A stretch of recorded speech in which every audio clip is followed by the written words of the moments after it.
Alright guys, first thing first today, drilling holes for connection plates. They call them sandwich plates. Let's get me up above 200 guys. Let's hit some subscribers. Come on. We're at 197. Let's get 200. Let's go. Appreciate all of you. Follow along.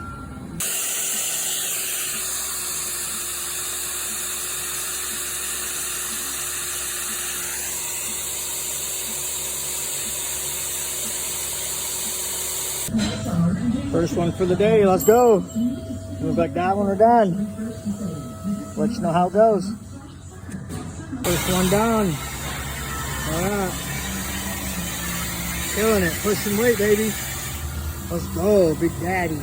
Second one for the day. We're gonna have to make a couple cuts. Put a couple stiffeners in, a couple down caps. Let's go. Slaving away. There's number 2. Stiffeners, down caps. The stiffeners connect onto wood on the frame. Let's go, there's another one. Let's do another one. Number 3 all done. Man, it's just getting easier and easier as the day goes on. Slaying it. Look at that. Woo! These are some of the easiest ones to make. They're columns to hold up walls. Pretty sick though. Base plate.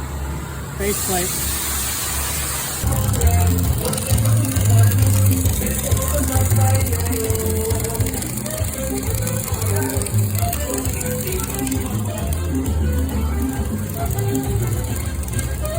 It's a wrap. End of the day. All my stuff all done. Everything's put away. Peace out.